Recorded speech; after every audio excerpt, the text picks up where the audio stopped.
आज हम बात करते हैं एक subject BCOC 132।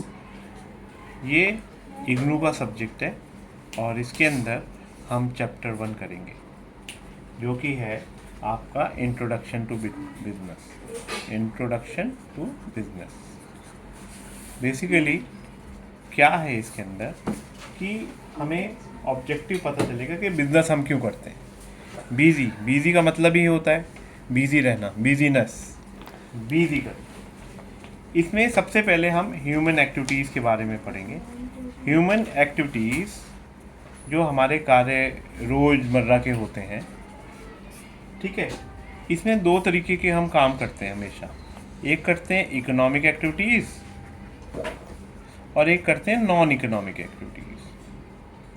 Non economic activities for example हमने किया जो भी पैसों से रिलेटेड है चीज़ें, उसको बोलते हैं इकोनॉमिक। जैसे हम ब्रेड खरीदने गए, पैसे लगेंगे, इकोनॉमिक एक्टिविटीज़ है। हम पार्क में बैठे हुए हैं, चुपचाप बैठ रहे हैं या घूम रहे हैं, तो ये नॉन इकोनॉमिक ये एक्टिविटी। जिसमें फिनेंस लगे वो इकोनॉमिक एक्टिविटी है। और जिसमें हम सेवा भाव करें, सेवा सर्विस मोटिव हो, ठीक है, पर पैसे नहीं मिल रहे हो, वो NGO भी हो सकती है।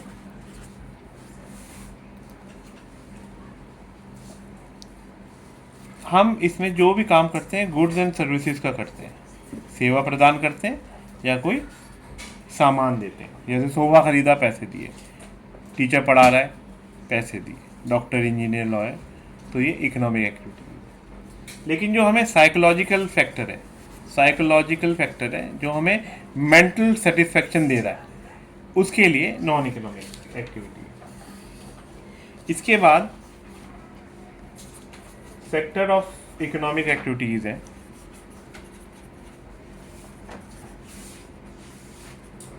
इसको हमने छोटी क्लास में भी पढ़ा था। प्राइमरी सेक्टर, सेकेंडरी सेक्टर और टर्शरी सेक्टर। प्राइमरी सेक्टर वो होता है जो एग्रीकल्चर हो, ब्रीडिंग हो, फॉरेस्ट्री हो, फिशरी हो, हंटिंग हो, जो गॉड गिफ्टेड सामान है उसको हम बस यूज़ कर रहे हैं। सेकेंडरी में, प्राइमरी सेक्टर से हम सेकेंडरी में जा रहे हैं। इसमें जैसे कल्टीवेशन है, फार्मिंग है, चाहे वो पोल्ट्री फार्मिंग हो, फिशिंग हो, जो हम गॉड से ले रहे हैं सीधा। लेकिन जैसे शुगर केन से, गन्ने से हमने चीनी बनाई, जिसमें मशीन लग गई, तो वो सेकेंडरी फैक्टर है। और जिसमें सेवा दे रहे हैं, सर्विस दे रहे हैं, ये मैक्सिमम हमारा 64% पॉपुलेशन प्राइमरी पे है, बहुत ही कम परसेंटेज इसमें है और सबसे कम परसेंटेज इसमें है। इसको बढ़ाना पड़ेगा। जितने भी डेवलप कंट्रीज हैं वहाँ पर टर्शरी सेक्टर में, सर्विस सेक्टर में ज़्यादा है।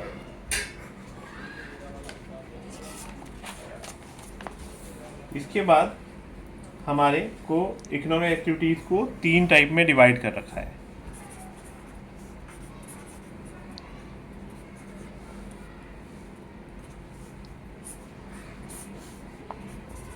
बिजनेस,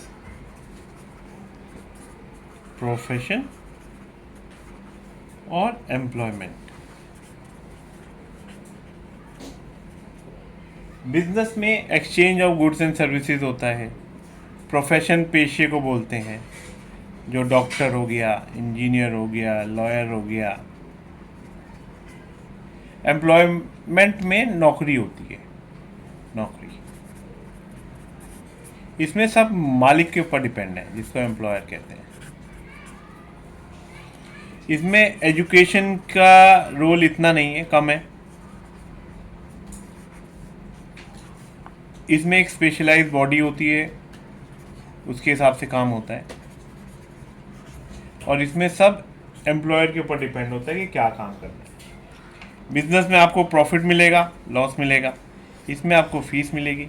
इसमें आपको वेजेस या सैलरी एज रिवॉर्ड मिलेगा। सिंपल सा है।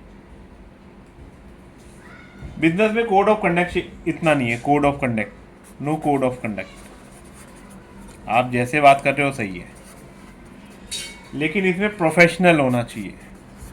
कोई भी काम में प्रोफेशनल क्वालिटीज़ होनी चाहिए। ये सब एम्प्लॉयर के ऊपर ही डिपेंड है कि किस तरीके के नॉर्म्स उसको चाहिए, कौन से रूल चाहिए, क्योंकि सैलरी तो भाई यही देगा ना, एम्प्लॉयर मालिक ही देगा। इसमें बच्चे भी काम कर सकते हैं बिजनेस में, लेकिन इसमें आपको एक पूरा जैसे आप अकाउंटेंट बन रहे हैं तो आपको पहले सीए की पढ़ाई करनी पड़ेगी, तो प्रोफेशनल बॉडी से आपको करना पड़ेगा। आपके बच्चे भी इससे सीए कर सकते हैं, लेकिन उसके लिए उनको अभी सर्टिफिकेट अलग होना चाहिए।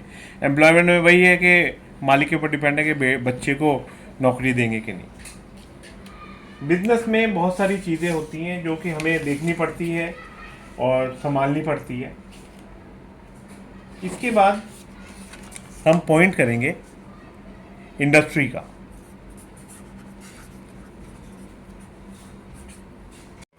अब हम इस इंडस्ट्री में करेंगे कि क्या क्या क्लासिफिकेशन है, कैसे कैसे हमने डिवाइड किया है।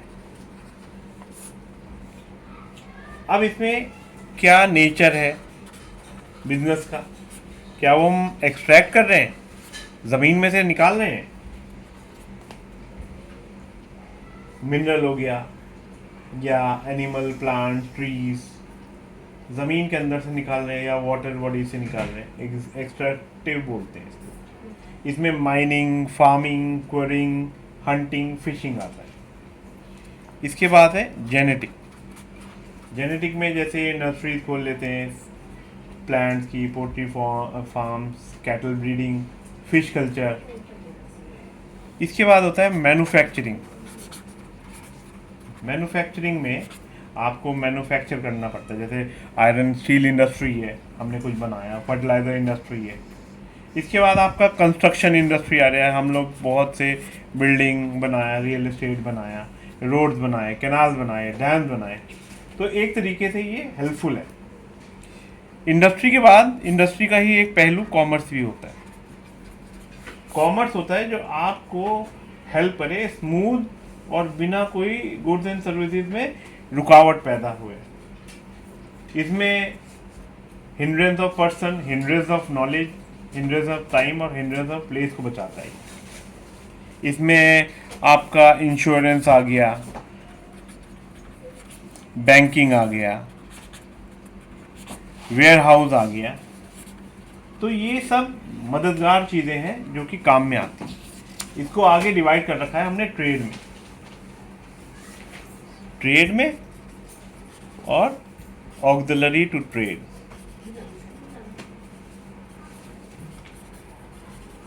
व्यापार, व्यापार दो तरीके के होते हैं, एक होता है इंटरनल जो घरेलू, और एक होता है एक्सटर्नल। इंटरनल में भी दो होता है, जैसे होलसेलर और रिटेलर।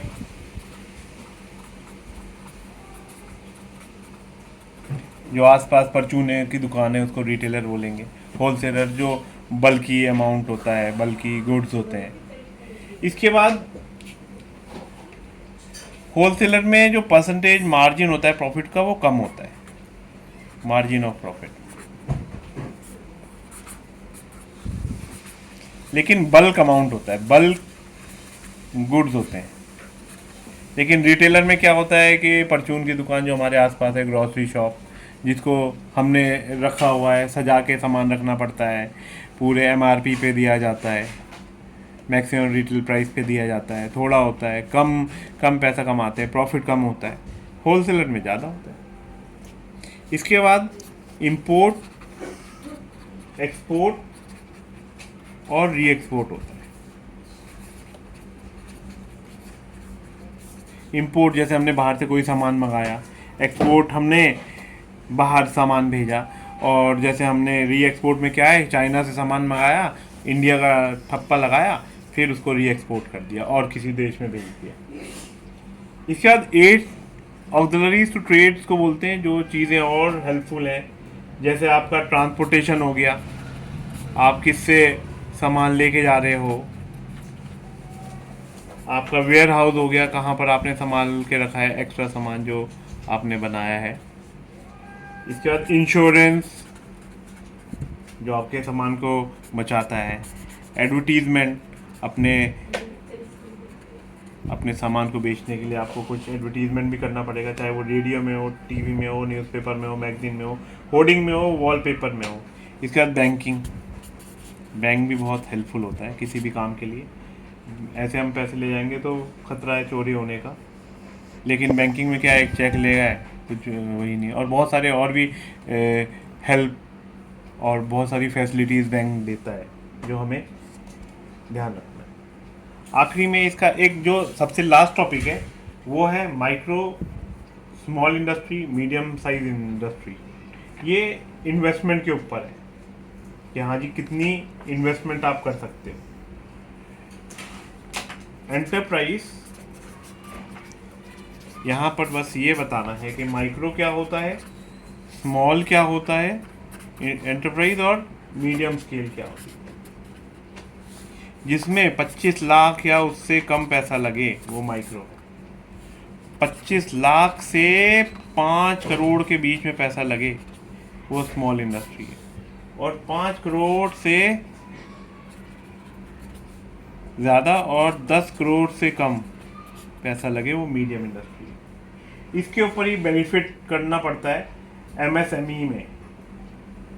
एमएसएमई इसका एक क्वेश्चन पक्का बनता है जो कि हमें याद करना पड़ेगा, समझना पड़ेगा और जिस तरीके से ये बना है उसको समझाना पड़ेगा। MSME manufacturing and service sector से रिलेटेड है और इसकी फुल फॉर्म होती है the ministry of micro small and medium enterprises. इसके अंदर 6000 तक प्रोडक्ट्स आते हैं। तो आपके ये क्वेश्चन आ सकते हैं पेपर में बनकर, इसके बारे में आपको पढ़ना पड़ेगा। Thank you, please like and subscribe.